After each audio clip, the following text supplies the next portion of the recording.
No, not so much. Okay. Nah. Just our listeners back at home. I do what I'm told. Well, I don't know if she agrees with that or not. But from the 38, Guernsey under center.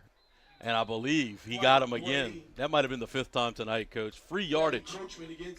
Tavion Special cut the sticks in half in this football. Ooh, there's not too much. You know, you feel bad enough when you do it, and then when they yank you from the field and sub you out. And you know they watch film, and they're telling you all week, hold your water, don't jump, stay home. And I believe that's the 5th time tonight we picked up 5 free yards. Yeah. And it's a bad feeling when you're in film that next day and everybody points it out. Guernsey under center, sets the line, hands the football off up the middle, be tripped up just shy of the 30-yard line. It'd be a gain of a couple on the play as T.J. Jackson will be tripped up. Barbe will go ahead and elect to use a timeout right now and stop the clock, see if they can ease a little bit of the pain, so to speak. Of course, if you stick with us after the game for the Coca-Cola post-game show, we're going to give you stats, scores from around the area, and anoint our Louisiana Cubs player of the game. Got a couple guys in the running. There's a couple good candidates. You know, we had our guy who's kind of been there each and every week and has an opportunity to win that award every time he steps on the field. A couple other guys I got my eyes on too, Coach. It's up for the debate in the Coca-Cola post-game show. Yeah, we'll get some statistics from our buddy Joel Hilburn, kind of mull it over and see what a consensus is up here. You know, you made me think of, we were talking, going to film the next day, and everybody sees you jump off sides. My senior year, we had a guy that had the opportunity to play a little bit, hadn't really played a lot before, and he jumped off sides in a goal line situation. And Coach called out his name. You know, I'm not going to say his name, but it's Smith. And he said, "I know, Coach, I know. I'm stupid." Nobody could even tell him anything after that. I mean, he beat everybody to the punch, and everybody laughed because we were able to win that night. So, I mean, it's always good. When it comes off of a W, it's a little different. It's a little bit easier. Guernsey back under center. Hands the football off to Taylor. He's going to whip it back to Duffy. Duffy's going to cut it back towards the middle of the field. Looking for running room. Makes another man miss. Now he's going to get it to this far sideline to the 20. Going to juke back inside. An inside cut again. Still on his feet. They'll finally drag him down inside the 5-yard line. And that's a Papa Bear first down run on the reverse. Duffy made him dance in a phone booth. And there are Barbe players down everywhere right now. There were guys running into one another, guys getting ear-holed by Carencro players. We got to see it again. That's a definite replay. And here we go. Get your popcorn, guys. He's going to hand the football off to Taylor to start out. Just casual Duffy. Darts inside. Oh, my God. Look, another juke. Watch this one. This one right here is my favorite. Whoop, whoop. Count him. Man, oh, man. Coach Sanji was using all of his hands and toes to count how many tackles I missed on that one. There were some jukes. There were some jives. There was, here's a hip, take it back. A little bit of everything right there. What a job by Duffy getting that football inside the 5 as Carencro looks to ice this one. 2:20 left to play in the Carencro Automotive fourth quarter. We'll see number 6, Tristan Bilbo, senior defensive back, also a basketball player over at Barbe. He'll kind of gingerly walk off the field, but glad to see him get off the field of his own volition. It's your buddy over there, the coach at Barbe, huh? Head coach. New coach. New coach this year. New coach. Okay. So yet another guy who I coached against when he was in high school came back and was very, very successful as the girls' head coach, has now taken over the boys' program at Barbe. My guy, Trey, ushering in a new era of Buccaneer basketball. Guernsey hands the football off to Jackson along the right-hand side. He'll get down to the 2-yard line, a gain of a couple on the play, and bring up 2nd and goal. Coach, whenever you start coaching against guys that you coached against as players, you know what that means, right? Oh, very well, unfortunately. Okay. Just want to make sure you understood. Yeah. Now that's, you know, like one thing, I've been fortunate enough to hit a couple milestones, couple century marks in wins. And man, Man, it must mean you really says. It must mean I'm really old. That's about all that means. Kersey hands the football off to Taylor as he'll pile into the end zone. And that's another big boy fencing touchdown as Carencro extends the lead. It's 62-42 with 1:25 left to play in the Carencro Automotive fourth quarter. Well, they got it back. They got it back to 21, Coach. Yep. Got it back. Fortunately, got it back to 21. Kind of, I guess I'll err on the side if we win by 21. And I said in the 50s, but we got to the 60s. You get bonus points for that? I don't know. I think it's kind of like I don't know. You know, two negatives equal a positive, but a positive. I don't know. I don't know. We're right back to math again. Let's leave that discussion. You stick to English, and I'll just stick to talking about nothing. Yeah, it's just we'll stick to what we know. And I usually think about nothing, so that makes us friends. If Carencro's able to hold on to this game, talk about a huge win, especially after last year. Yeah. Going 0-4 to start the season. To get back to even slate of 2-2 and 1-0 in district, you got to think Coach Gavin Peters and company have to feel pretty good about it moving forward, especially the offensive showing tonight in district play. Yeah, you know, there was a lot of frustration, I think, from coaches knowing that you had the LCA game won.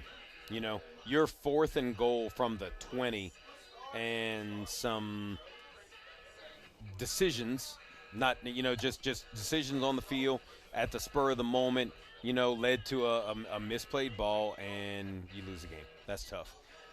Zachary, you know, we talked about how good of a team they are and that they're going to be, and they're going to keep getting better and better. They're huge, they're deep, they're fast, they're extremely well coached, and you're right there.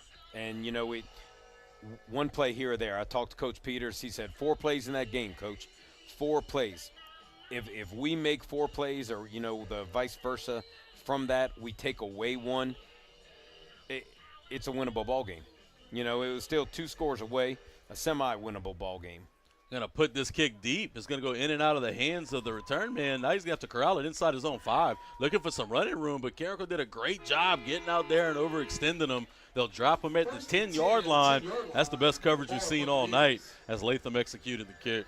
You know, watching this Barbe team, from the little bit that I was able to see of them coming into the game, I'm very impressed with them, specifically impressed. You know, I think we had an understanding of how good Jalandon Gray was coming in. I think we have a new appreciation of how good he is right now. Get to see him next year, too. And, yeah, that's a little bit scary.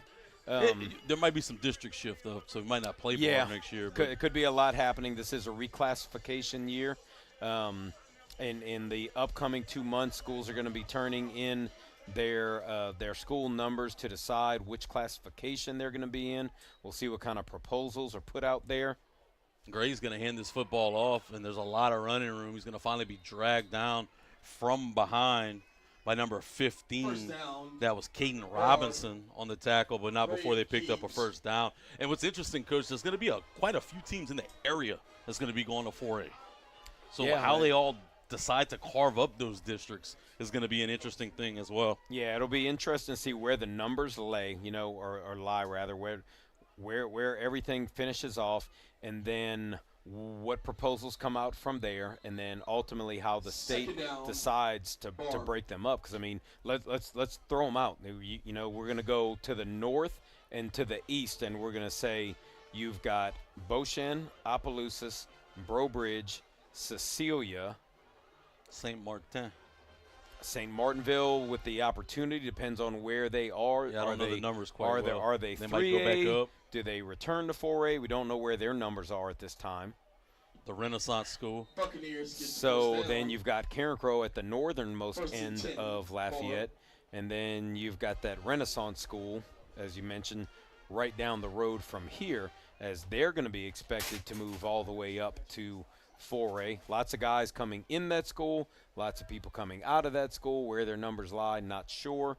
One thing is, though, like the playoffs will stay the same, right? You'll still be bracketed, or they might reclassify that as well. As of right now, I think we could expect the playoffs to stay the same. There's a lot of pressure from state legislature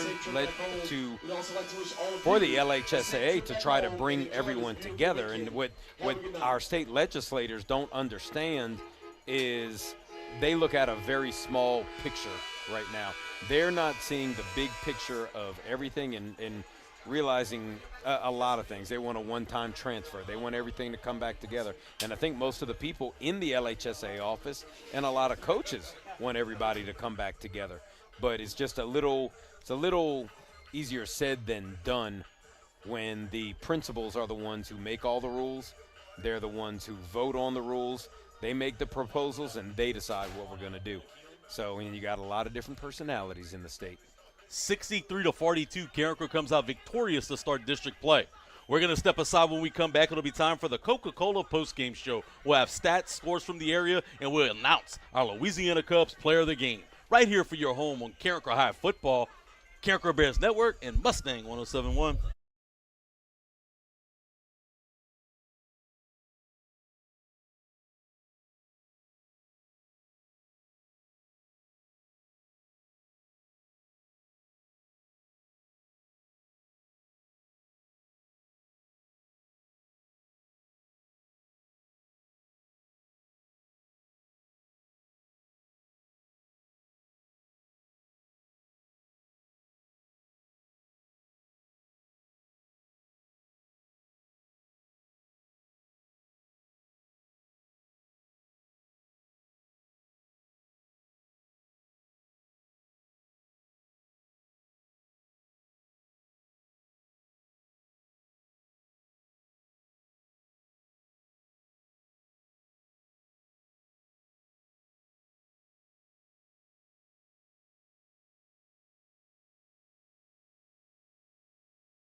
This week, Coach.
Welcome back into the Open Air Crow Dome for the last time tonight, where your Carencro Bears were victorious, 63-42, over 100 points scored in this ball game. Lots of fireworks. That means we have a lot of stats to get to. There was some yardage in this game. I mean, flat out yardage. Barbe finishes the night 21 first downs, 262 on the ground, 218 through the air, and the vast bulk of those rushing yards came through the feet of number 3, the junior quarterback, Jalandon Gray. They accounted for 480 yards total. Carencro, on the other side, 23 first downs, 243 on the ground, 307 through the air for a total of 550 yards.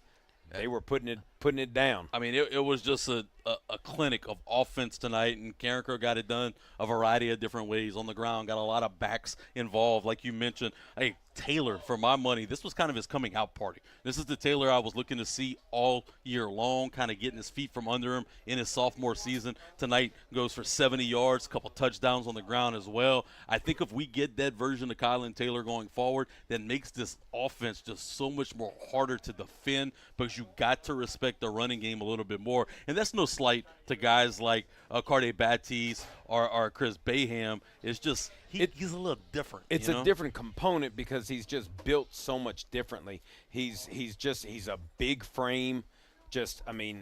And what we saw tonight was not just the frame. I mean, we're talking about a guy who has grown tremendously from the time that he's gotten here. He's gotten faster, and what we saw that was kind of different was not only the power game running straight ahead. We saw jump cuts thrown in here. We saw planting his foot in the mud and getting a hard diagonal cut up the field. Things that we just hadn't seen from him before, and I agree with you. If we continue to see that from him, it's another dimension to an already potent offense.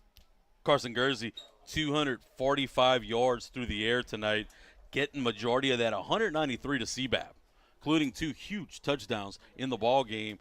He just had a well of a game, add in the interception. Coach, with that being said, we talked about a number of different guys. For my money, the Louisiana Cubs player of the game, again, is going to be Chance Babineau. Yeah, I mean, we discussed it quite well up here in the press box. There were guys. Duffy had big plays. Taylor had – I thought Taylor was outstanding throughout the night. None of it happens without the guy literally quarterbacking everything in Carson Gursey.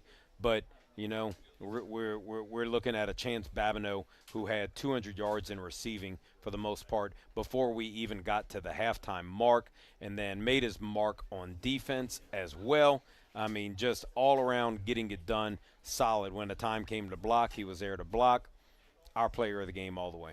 We had a tremendous time tonight in the Open Air Crow Dome, coming out of district play 1-0 on the 63-42 win. I want to thank everybody who tuned in tonight, including my guy, Coach Christopher Kovac. I want to thank Seth Dickerson, his entire staff of students, as well as our guy, Benji Desatel, who introduced instant replay to the Carencro Bears Network. Also want to thank my guy, Jacob White, back at the Mustang 1071 studio for keeping Coach and I in line. And, of course, you guys for sticking with us each and every week. Next time you can catch us is Thursday night at Prejean's live on the Carencro Bears Network at 6:30 for the GP Are You With Me show. And, of course, next Friday we'll be right here live from the Open Air Crow Dome. Pre-game at 6:45, kickoff at 7. It's Nish for homecoming right here on your home for Carencro High football, the Carencro Bears Network, and Mustang 1071.